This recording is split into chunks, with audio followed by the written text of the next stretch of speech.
Bismillahirrahmanirrahim. Assalamu alaikum. Sayyid Farooq Hassan is back with a brand new episode of Sky is the Limit. When we talk about youth in Pakistan, we talk about all those talented, potentially successful youngsters who are struggling to get somewhere in life. And then we have some role models. We have some examples who have done exceptionally well, and they lead the way. They pave the way for others to follow. One such talented youngster is with us today, and I am going to introduce you to Dr. Anna Wirdah Gohar. Dr. Anna is a proud Pakistani. She is a badminton champion. She is also a clinical psychologist, and she has done lots of other stuff. She is a practicing psychologist. She is the champion of badminton sport in Islamabad, and she has a lot of plans. So let's hear it from Dr. Anna Wirdah Gohar. Assalamu alaikum, Anna. Assalamu alaikum, Farooq. How so are you? good to see you. I'm perfectly well. How about yourself? Alhamdulillah, I'm doing very well. Thank you for having me. It's a pleasure, and you do travel quite a bit. It was pretty difficult to get hold of you. You know that, right? But anyways, now that we have you, so we're not going to let you go before 1 hour finishes. Absolutely. Right? So you're going to give us your full time. So Anna, I was just going through your profile. You've excelled in badminton sport, and that's one game that a lot of girls play in Pakistan specifically. And then you are a practicing clinical psychologist also, which is again a very technically difficult profession. True. So I would like to know how you juggle both these and what are your future plans. So let's start from the basics. Okay. So where were you born? Tell us about something about yourself. Where were you born? Take us through the journey. Okay. So I was born in Rawalpindi. And my father was an engineer. He worked in Natak refinery, and this is more like an army setup where you have a community living and you have a sports club and facilities. So it's a safe, protected area. And like every other family, I guess I was just part of the community, exploring sports. Perhaps little unconventionally, I was different to the other girls. Okay. So I did not like sitting at home, playing with Barbie dolls and all of that. I was more outdoorsy. Okay. And it was very, very boring for me to, just sit, watch TV. We obviously weren't juggling with iPads at that point in time, thankfully. You don't look that old, anyway. But I really think that this has been, it's been a blessing to be born in an era where gadgets were still something that Scarce. They're scarce, and you had a life outside of it. Absolutely, I cherish those days. Right, we used to go for cycling, we used to go for Swimming, rollerblading, other games, all of that, and it was like those cliche things that you see on the internet, that if you had to spot where the children were, where you could just look for the bikes. And you could know, okay, this is where they're playing. And we used to do them at the most odd hours, like 12 in the afternoon. In summers. And there was no concept of like, it's too hot, I don't want to go out in the sun. We used to have fun, and our parents used to be worried that, you'll get sunstroke, and we would be like, no, yes, we're perfectly fine. Absolutely. Okay. So I kind of grew up there. I was into sports. School routine, everything was very fixed. Were you the eldest in the house? No, I was the youngest. You were the youngest. I was the youngest. How many elder siblings? I have an older brother. Okay. That's just the two of us. Oh, okay. And was he into sports also? He was, but I was apparently more notorious than he was. So he was the exemplary kid. He was supposed to be followed, and I was the one who's not following the path. Okay. You were the one who would take the untrodden path. Huh? Okay. So which school did you go to? I went to Beacon House. Beacon House? Yes. And then basically you were obviously good in extracurricular sports and all those debates and all. I'm also sure. Yeah. Okay, fine. So how about studies? How were you in studies? I think I was always a above average student, but I wouldn't like to take credit for it. I didn't work hard for it. It was just maybe God gifted.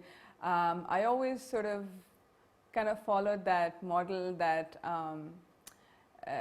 Bill Gates kind of sort of puts it out. He's like, give me somebody who can do more in less time, right? Wow. And so it was like, I don't want to study, so I'm not going to come home and study and, sit and do my homework. So let me do the maximum that I can in my class. This is something that I have to put on record. I have yet to meet any student who has excelled in studies or who tops in the class and who would say that, well, it's God gifted, I never studied for it, but like I had that power that I could.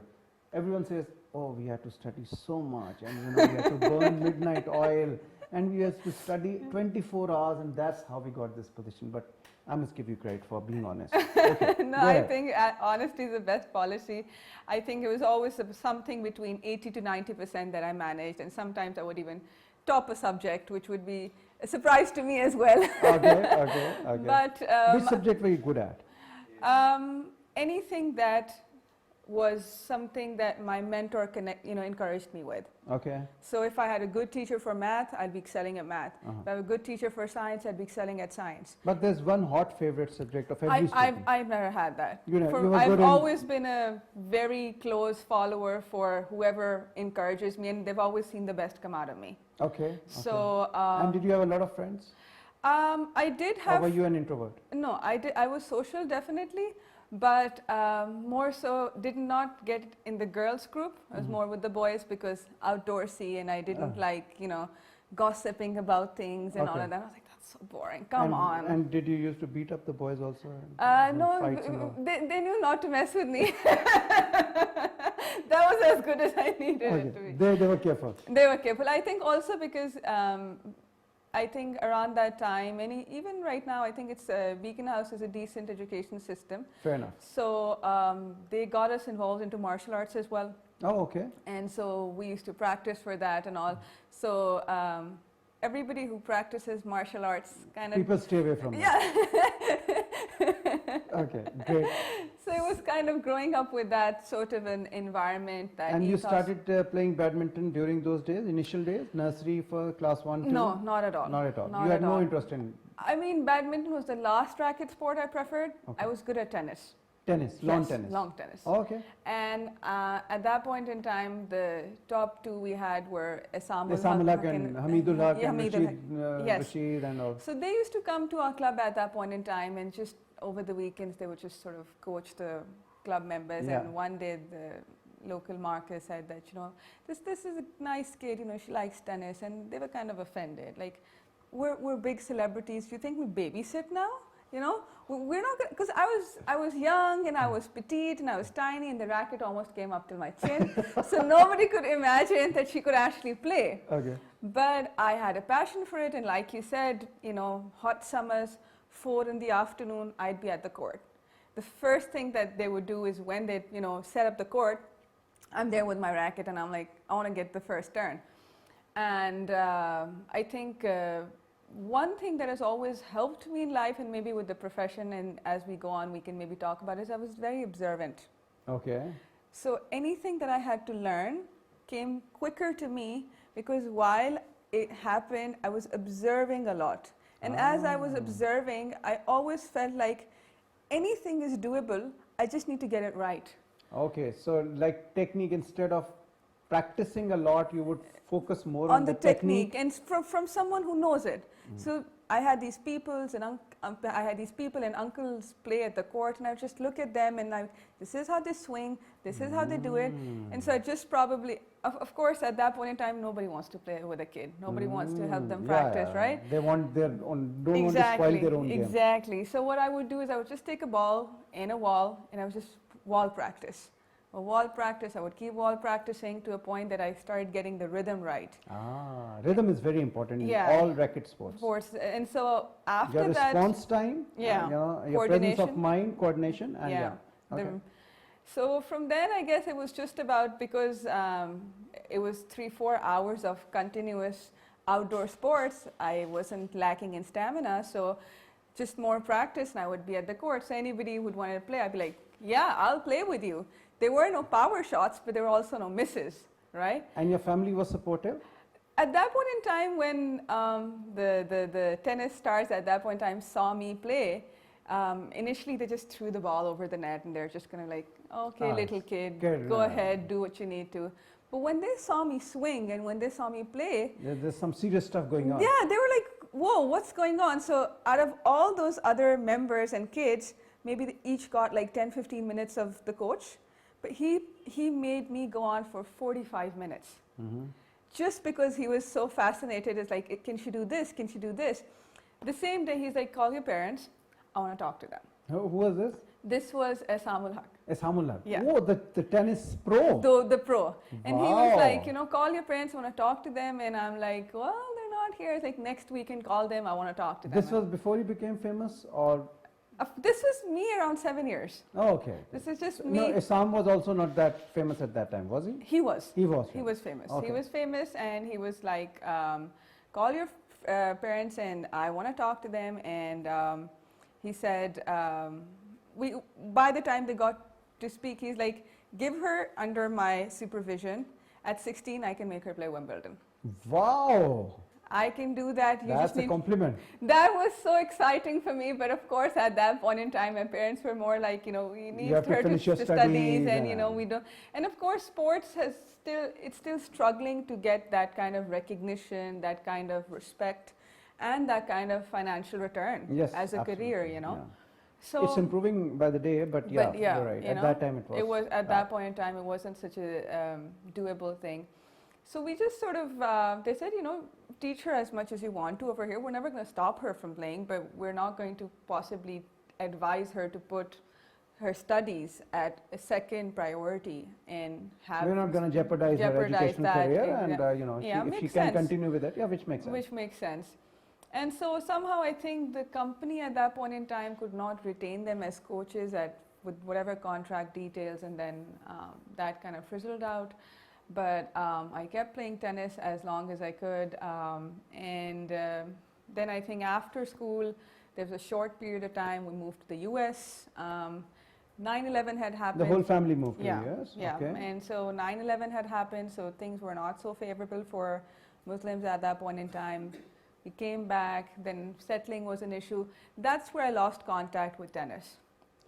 Okay. So after 9/11, when you came back to Pakistan, till that time you were very much into tennis. And when you moved to America, I was still into tennis. Still into tennis. Yes. Oh, okay.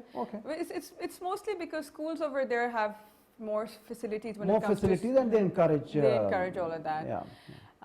And then when I came here, it was back to the same school, maybe a different branch, and kind of adjusting to. We were not living in Atak Refinery. New friends, new location. Yes, didn't like it. Teenage, all of those things, and moved to Islamabad. Then it was like, what do you do over here? There's no fun. There's no club. Club was my life. But from there on, I think. Gradually, when I transitioned from school to college, college is where I started picking up on badminton. Okay, so you finished your school with flying colors, I assume. My school was again very interesting because I was someone who really felt like we get very traditional options offered here at school, right? Sciences, business, pre-medical, pre-engineering, arts.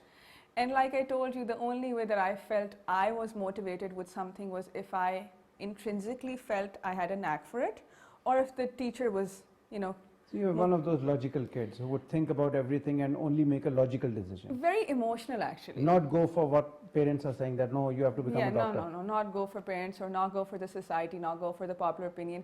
If it speaks to my heart, I'm willing to climb K2 for it. Okay, awesome. But if it doesn't speak to my heart, I'm not even willing to go to the next room. Fair enough. Makes sense. So with the options that were given, I'm like, I don't want to do this. This is not for me. And I'm like, coming from parents who work hard to put their kids to school, and it's kosher income, they're not getting it from illegal means. You do have that realization where you're like, they're spending a lot on me. I want to make it work, but this is not what I want. So I told my parents, I'm like, maximum A levels, I'm not studying further. There's no point in me going to the university, bunking classes because I don't want to study what they have to offer and you wasting money for it. You had that dialogue with your parents? Yes, I told them. And a serious one? The serious one. And they took it lightly? No, they were like, let's move on with this. We'll see when we get to that point, because I was very headstrong as a teenager. I was a difficult kid, you could say. And I think my parents have never been pushy or coercive with anything, which has really helped me develop my personality as an individual. They've given me exposure. They haven't protected me from everything. I still remember my father at the age of 14 one day said, we were arguing about something and he's talking to me about money and he's telling me it's difficult to, manage everything. Money, yeah. And I'm like, no, it's not. You have it easy. He's like, all right, this month you manage the house. So he was a person who was willing to hand over the finances of the entire house to a 14-year-old with a protocol. He said, you're going to bill in everything, you're going to write everything down, and end of the month, something goes wrong, you're responsible. Wow. I don't know how you're going to do it, but you're going to do it. Wow. And the daring kid, I was like, yeah, absolutely, I'll take on no a challenge. problem. It's a new challenge. Yeah, any day. But I think mid of the month, it was so excruciatingly tedious that I went like, I agree, it is difficult. I concede, you win. But he still applauded me for carrying out the 2 weeks, and he said, you did a good job, and you've been keeping records and everything, and I admire you. But I do understand that's very unconventional for a country like Pakistan, and very unconventional for a father to be giving that sort of exposure to his daughter.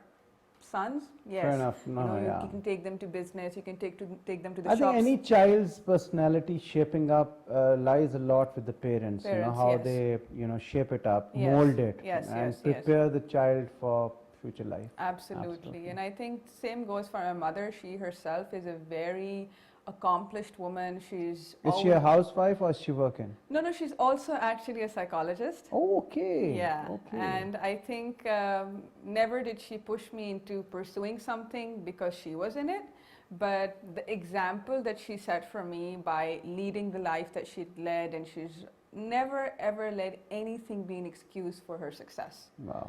So what she taught us as children were like, you're going to have problems, but you will never stop learning. So you promise me you're never going to stop. You're never going to become stagnant. Secondly, you don't want to live an average life. You want to do more with the life and the chance that you've got. Yeah, it's a one-time given opportunity. So and do problems the are opportunities actually. If you look at that, absolutely, they only make you stronger. That's if you want to take it. I always used to love that quote that anything which doesn't kill you makes you stronger. Yeah. I believe in that. That's true. Absolutely. So sorry, we had a slide, we digressed from the main topic. So after school, you were telling me that you passed with good grades, yes. Okay, and then you got admission in A-levels? Yes, I got about 80% within my O-levels and like about 90% in my A-levels. What subjects did you take in your I took pre-med, unfortunately. Pre-medical, okay. Yes. And I'm sure you were influenced. Not at all. You took them on your own choice? Yes. Okay. That was because my friends were in that class. So I told you there was an influence. Some influence, yes. Okay. So I still remember crying over physics, and I'm like, I don't get this. What are vectors? Why do we need to study about them? And very callous child, would not even buy my textbooks, get notes from here. I am shocked to see how parents nowadays mollycoddle their children, and they take so much stress on to seeing how they will do their school projects. Yeah. Where I'm like, our parents didn't even know what's going on. Nowadays, parents actually are going to school along with the children. They know the exact subjects, the topics, and they help the kid with the homework. Our parents never did that. Only exceptionally, like sometimes when you needed help, but otherwise they and it was always on you to figure out what your course material was like. When did you need a printout? What was needed? We used to have our CDs around that time, copyrighted, and we used to have computer assignments, and there was no concept of telling them last minute and knowing that they will save us. Like, you tell them last minute, you're doomed. Yeah, That's yeah, it. You'd rather get the scolding from the teacher than to Right. have Yeah, it from your parents. absolutely, absolutely. So when your A-levels exams, you got the results, your parents would have been very happy. I mean, they always encouraged good grades, but they never discouraged me when the grade was not up to a mark. And frankly, that never really happened, luckily. Okay. I mean, God's been with me. Okay. He's always saved me. But yeah, I think one of those incidents that stand out for me is I remember this one time my business teacher was sort of talking to everybody in the class, and he comes to me and he's just like, if only you can manage a B, I'm going to take you out for a treat. That would have been, that would be a would be a relief. big achievement, Yeah. And he was a very nice guy, I'm still in touch with him. He used to be very supportive. But to the rest of the class, he's talking about how they can get an A grade. And then he's talking to me about just managing a B, and that would be absolutely fantastic. And I'm like, why would you underestimate me like that? Just at least give me the chance to do it. You're setting the bar so low. I feel discriminated. Yeah, not just that, I feel like you don't see potential in me. Yeah. And like I said, I've always had that thing with teachers. If they're encouraging me, I would excel, and then if they weren't, I'd be like, man, I don't want to do it. But this time something different happened, and I just got angry. And I'm like, you know what? I'm going to get an A, and I'm going to do it without your help. So this was just midterms, and then we used to have mocks and then our final GCEs. So I stopped coming to class. I did not go to him for revision tests. I did not ever call him to, arrange an extra class. And you started taking tuitions? Nothing. Nothing. We didn't have a concept of tuitions. Okay. You have to remember, this is a kid who was running away from studies. Okay. So could not sign up for more classes. Fair enough. And the day that we had our results come out for A-levels, I got my result and I called him and I said, sir, what do you think I got? He's like, oh yeah, I was waiting to hear on you, Do I get to take you out because you got a B? And I'm like, you know what? I got an A. And then he was taken aback. He's like, I knew it. You could always do it. That was my strategy. I was pushing you. I'm like, that is crap. Success not at has a all. lot of fathers. Yeah. So I kind of have that streak when you sort of, I can potentially use my anger to a productive use if I see someone. So if we need something get done from you, we need to instigate you and make you angry and make it a challenge for you. I think I always tell people, and this is one thing that a lot of people talk to me about as well, they've learned that this is the way to achieve things. Motivation will come out of anger. And that is true to some degree, but that's a lower degree of motivation. If you ever see your own nature, you will see you will always respond to respect, faith, encouragement. These are just three things that appeal to every human being. You love them, you encourage them, you believe in them, they are going to give you their best. And that's the psychologist inside her which is coming out. Anyways.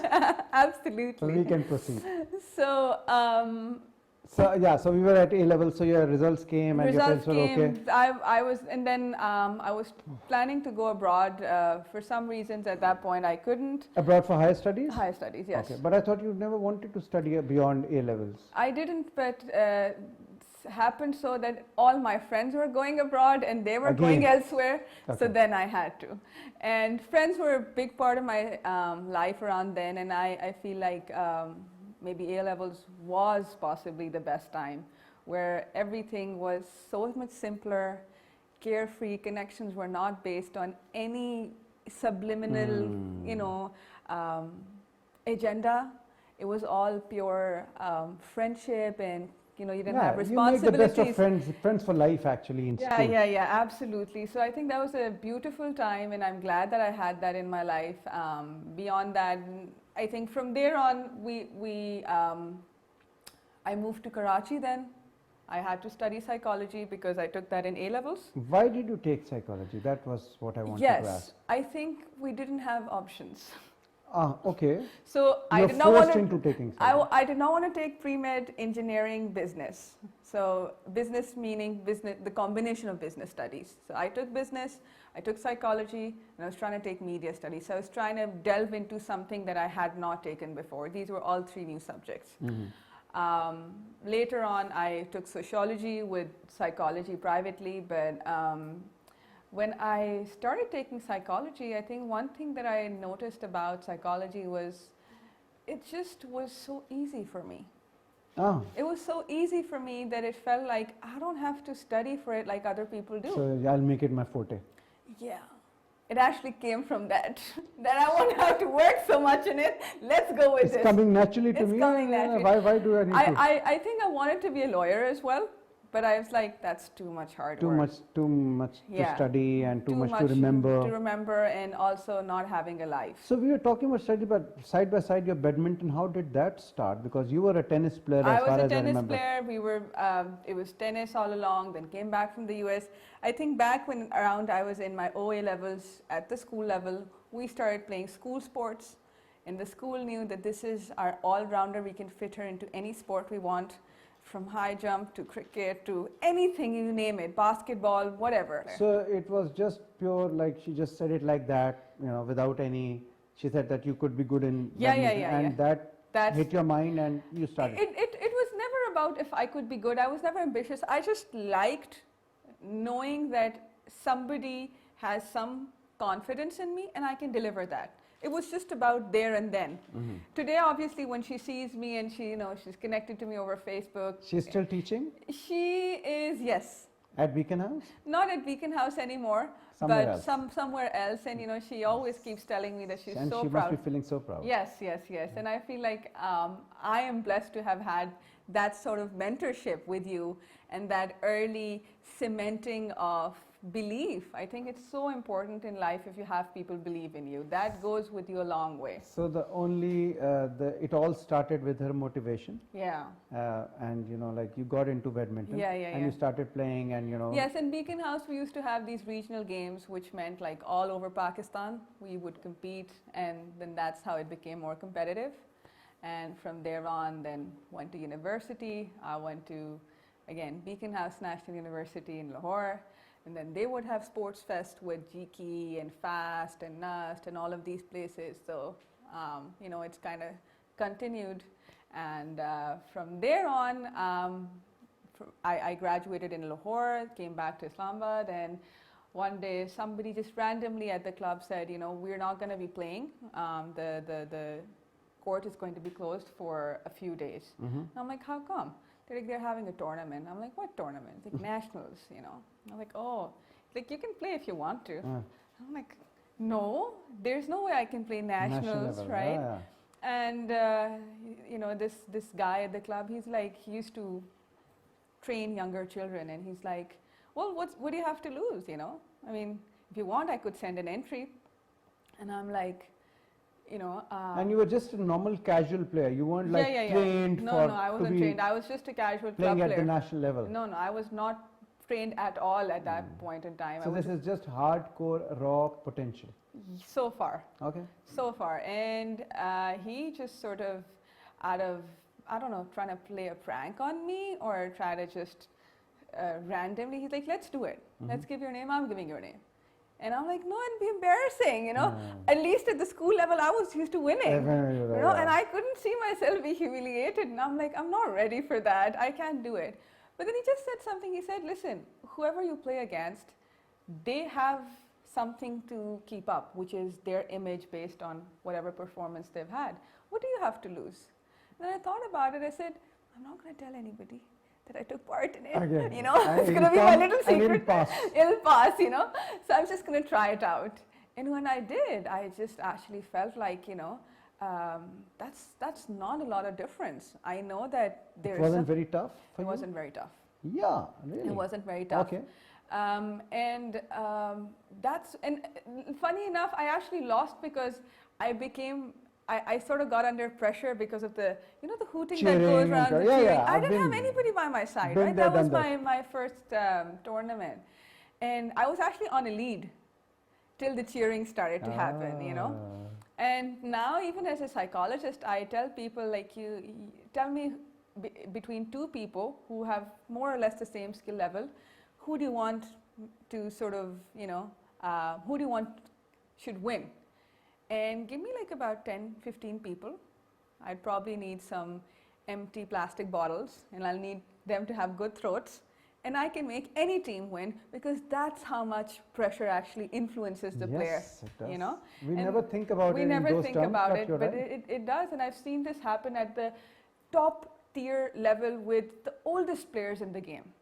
You know, we've got men's team, and you know, there was this tournament in Charsadda where one of the finalists was playing against the other, and he actually merely just lost because Pressure. of the pressure. The entire stadium was with one player. He did not even have one person sitting with him during the match around the seat which is occupied by the coach. And that's the difference. Cricket is a fever here in Yes, Pakistan, you know, yes. and South Asia for that matter.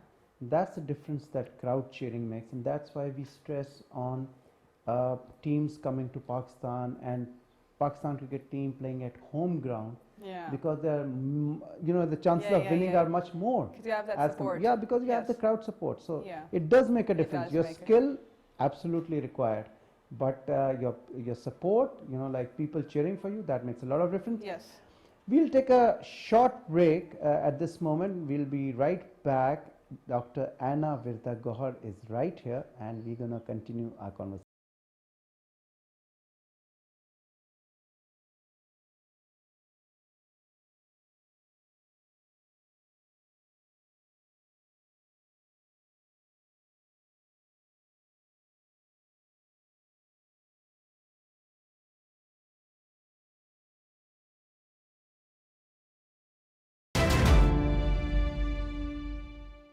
Welcome back to Sky's the Limit. I'm Farooq Hassan, and I have Dr. Anna Wirdah Gohar with me. Such an interesting conversation.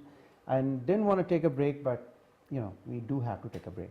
So Anna, tell me, so the crowd support, that was your first experience in the national games. Yes. And did you get any position, or like? No, I didn't, because that was the first qualifying round that you have to clear if you're a newcomer or you don't have previous ranking. To But support. it buried all those myths in your mind that, you know, you cannot play at the national level, or it's too It just hard. sparked a fire. It sparked a It's- fire. it's And this- you said, it's- next time I'm going to win it. Yes, I said next I need to do this, and the challenge bit in me, which this, I think the same kid that got, you know, rebellious when I had my business teacher do that, you know, it was the same spark that came back, like, I need to do this for me. My proving in life was never to other people. Okay.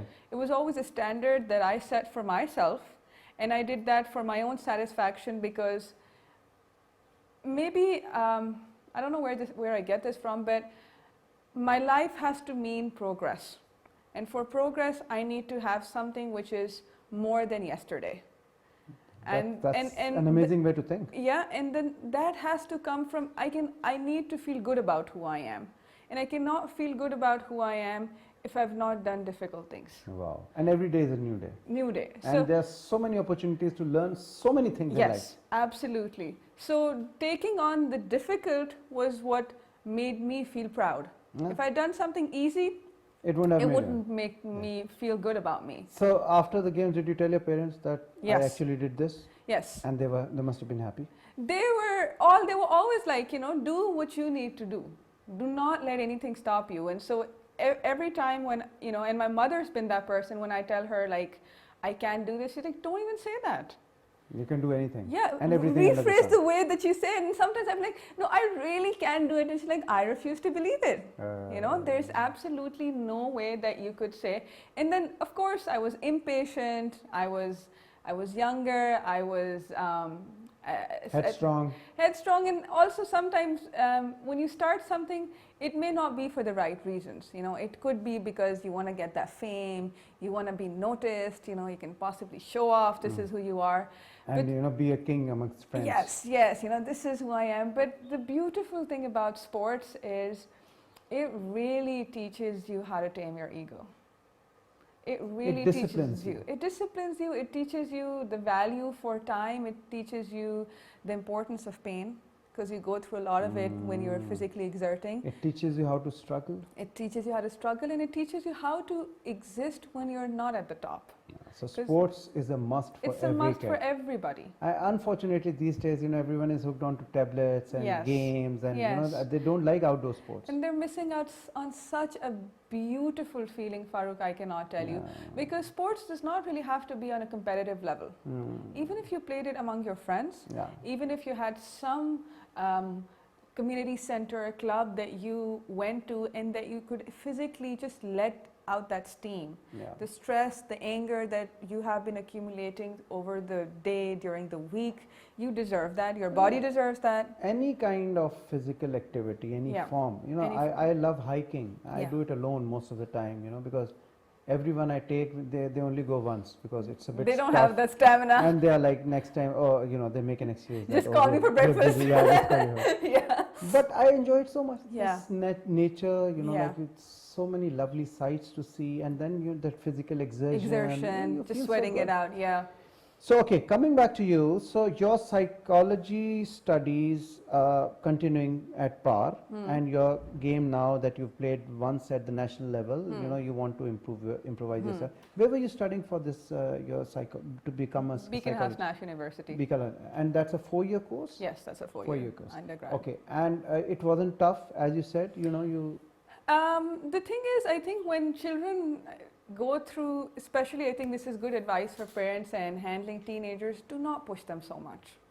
If you try to focus on their academic grades at a time where their minds and bodies are going to want to explore a lot of other things, they can possibly manage it around that time, but by the time they get into university, which is a more independent and more independent platform, and you've got more freedom, they then misuse it. Okay. So all of these toppers and everybody from my school, these people that went to LUMS, they had their performance go down. They got involved into a lot of extracurricular, which might not be so good socially, morally, in other aspects. But I somehow started becoming more serious in my academic achievement. And that was not because my parents pushed me.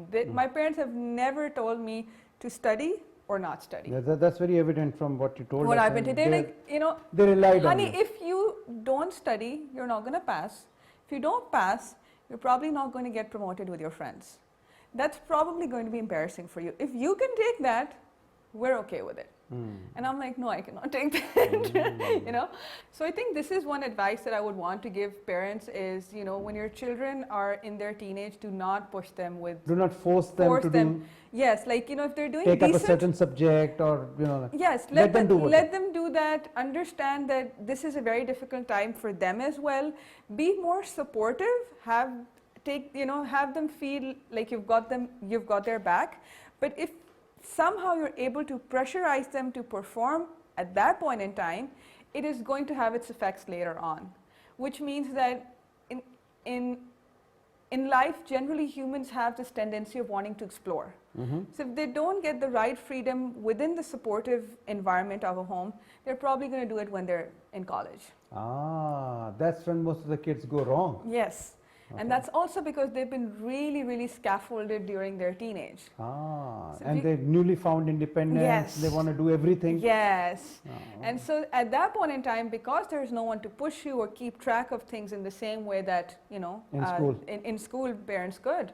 And sometimes, students are living in hostels, so they're completely away from, the home environment. And what happens is the exploration thrill kicks in, studies take a back seat, and they could be misled in different ways. They get derailed. Yes, exactly. Okay. It didn't happen to you. It didn't happen to me because this was the time where I actually started feeling like maybe now I want to be recognized with the fact that I am smart. Not just smart because I am intelligent, but that I can score. You know how studious children have a reputation. Yes, to protect. Right? Tell me about it. Tell me about it. And I would just look at them and I'm like, what is it that they have that I don't have, I can score this well, I just choose not to because I don't study. But if I studied someday, I can easily do this.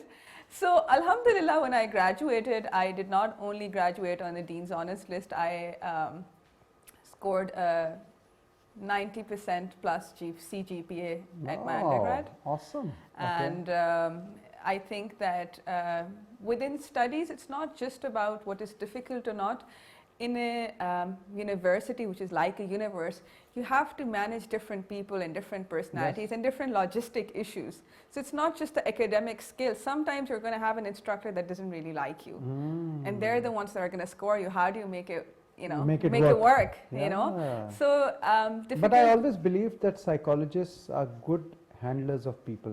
They know the psyche, they know how to, get things done. I personally believe that. Is that correct? I think that here is some sad news that I have to bring forth. You will find equally damaged people within the field of psychology as well as you would find anywhere else. Okay.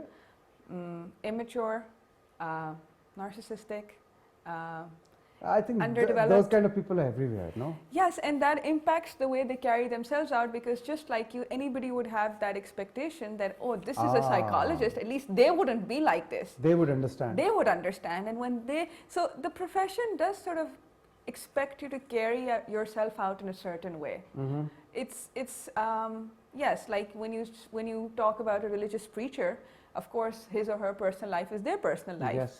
But because they're carrying that, yes, a certain way.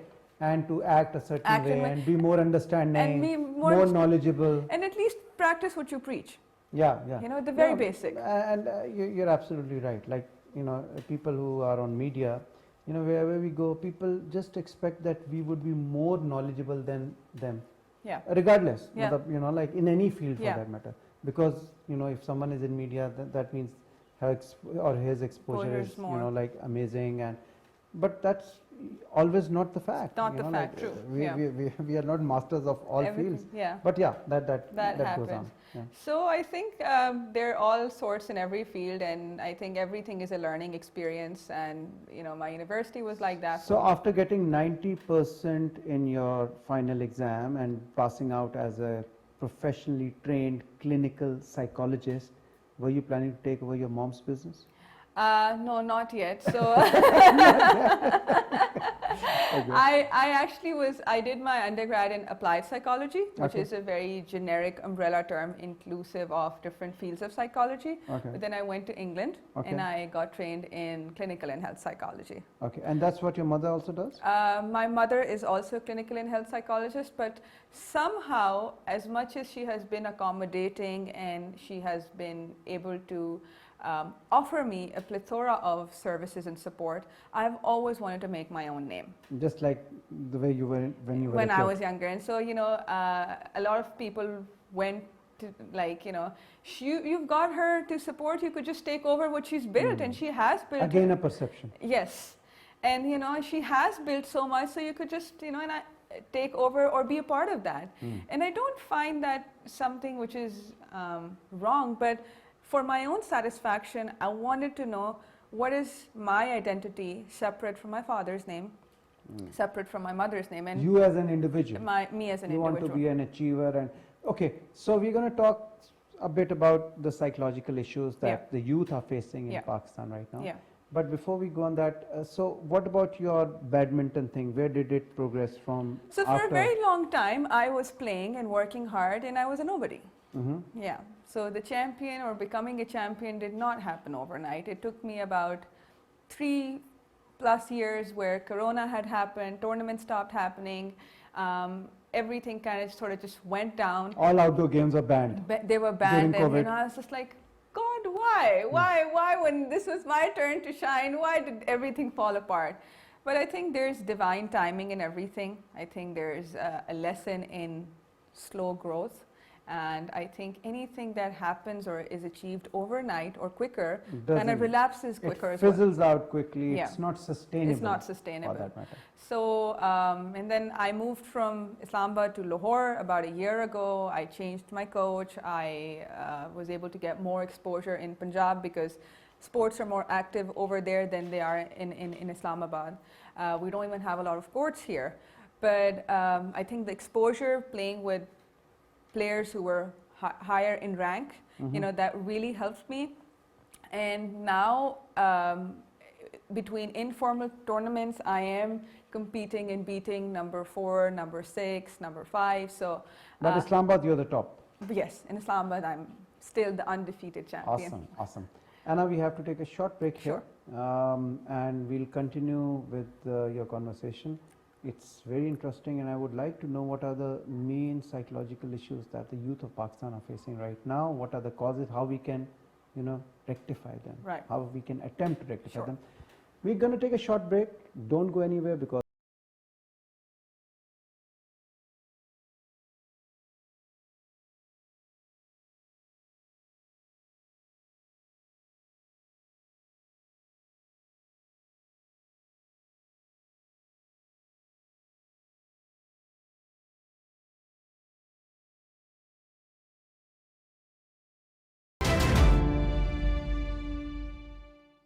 Welcome back. Farooq Hassan is back with Dr. Anna Wirdah Gohar. And Anna, we were talking about, since you are a practicing clinical psychologist, what are the main issues that the youth of Pakistan are facing? What do you come across every day? I think if we talk about the issues, one of the things that have significantly impacted in our society and the youth, including, is perhaps social media. I think Addiction.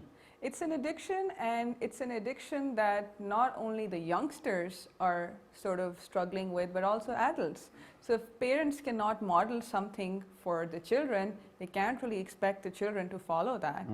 And a lot of times when I'm dealing with clients, when I'm dealing with mothers, when I'm dealing with concerned fathers who would probably complain about, our child is invested into screen time, we took the screen time, we banned the screen time, we confiscated the iPad. One thing I ask them is, if you're not able to provide an alternative for your child, what do you expect him to do? Yeah. So you take the object of addiction away from an addict. You see the response. If that has to be curtailed, that has to be an entire program. You need to first understand, why did this person become more addicted? Like a rehab. Yes, and the thing is, a sad truth within our society and perhaps abroad as well is, parents nowadays have to work. So one easier way of managing children is, give them one of the screens. That's what they do. And Right? even for kids like as old as 6 months, 1 year. Yes. If If they cry, you see people at restaurants and stuff, the only way they're able to have a decent meal is like, there is going to be a little caretaker with a little small baby, and both of them are going to be watching and the something. personal interaction has just disappeared. It has Even if you're in the disappeared. same house, you're communicating on WhatsApp Yes. or any other application. Yes. I read a research recently which said that we're actually giving birth to a population that is collectively going to have problems with their knees and legs in earlier part of their adulthood, let's say 40s to 50s, because the generation that we're breeding now is a generation that does not even exercise their knees and legs. Wow. Because back then children used to crawl and they used to play. Now they don't do it anymore, so they're actually giving birth to weaker legs. That's a very logical point. Right? Okay. And so that's scary to think of where that could lead. But I think screen time is something they struggle with, then parents being able to give their children personal attention, quality time versus quantity, that's something we struggle with. And for the youth, it's really hard to be understood, because they have this really funny mixture that they have to survive in. Mega energetic. Yes, they are a generation that is influenced by Netflix and Instagram and everything from the West. They live in a country which is purely Muslim. They're children who are very underconfident about who they are. They don't, as you said, have that social interaction and even that idea of who's a friend to me. Back then, we knew who our friends were. We could have fun. Children fake it.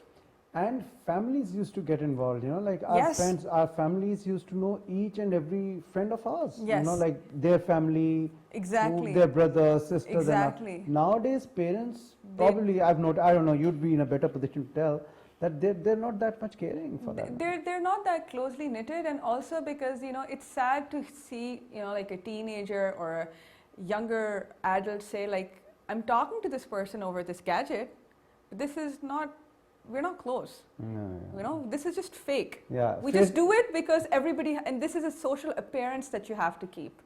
So if you have 5,000 Facebook friends, doesn't mean that Doesn't you mean have 5,000 friends. at all. You might not even have five. Five, You know, exactly. because they don't get a chance to reveal who they are. Yeah. And you know, I'm not sure if you know, but like teenagers have this whole movement around having pictures with their masks. Yeah. That came from COVID, and it was a Korean trend that set in.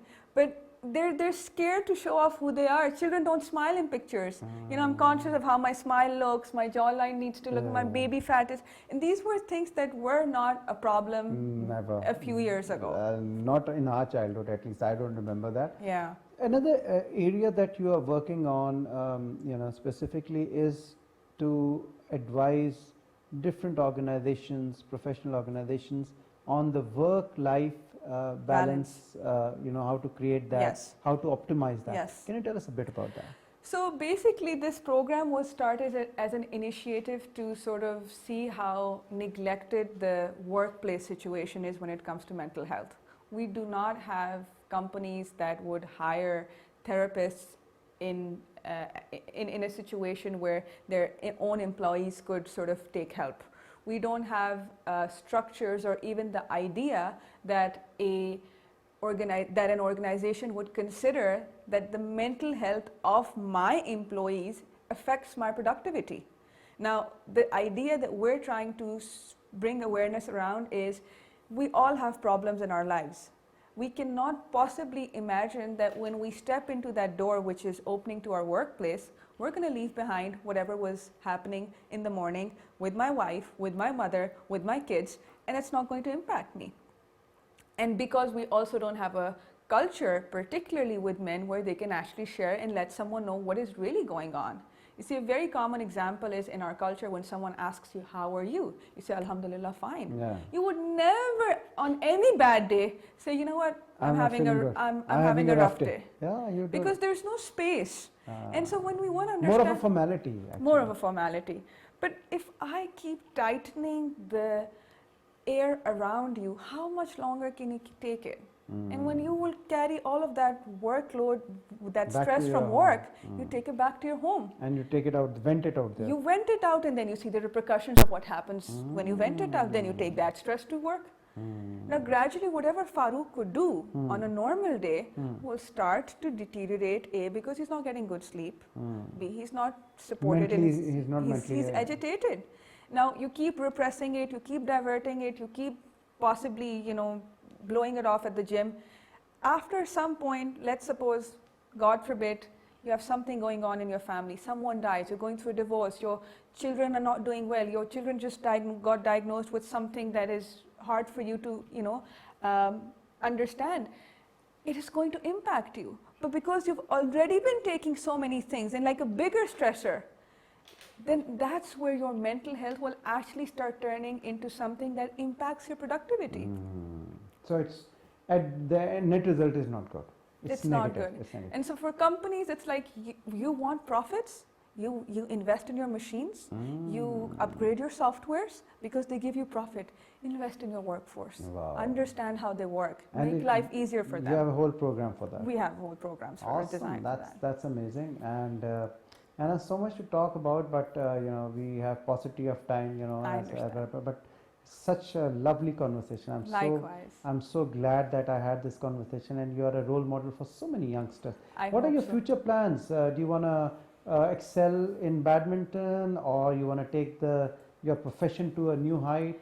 I think I will probably look into a PhD after this. Okay. And with my badminton, I have kept it open to see what venues open for me. I'm doing the best. I'm happy what I have been. You're still taking it as a passion, or you taking it professionally? I am employed by Sui Gas, so I play for that department. Okay. And it is something that I participate in professionally, but it's still a passion. It's something I do out of the love I have for it, not because, it's actually taxing on my schedule. Yeah, that's what I was asking. Yes. So if you were given a choice, you'd select badminton or your profession? If it was just about desire, it would be very hard to make that decision, but the reason why I would choose psychology is badminton doesn't serve anybody. Doesn't serve anybody. Yeah, But my if you need to profession, contribute, it yeah, does yeah, serve yeah. people. You So I would want to stick change to that. people's lives. You make people happy. You make people get rid of their issues, Yes, their I problems. want to contribute in this world in whatever way I can, till I Awesome. can. That's an amazing thought. Anna, such a pleasure talking to you once Likewise. again. Thank you very much for your time. I'm really honored. And for all of those youngsters who are watching Anna right now, she's a true role model, and whatever she said in this whole conversation, I'm sure would be able to change a lot of lives. Inshallah Ta'ala, I will see you in another exciting episode of Sky is the Limit. Till then,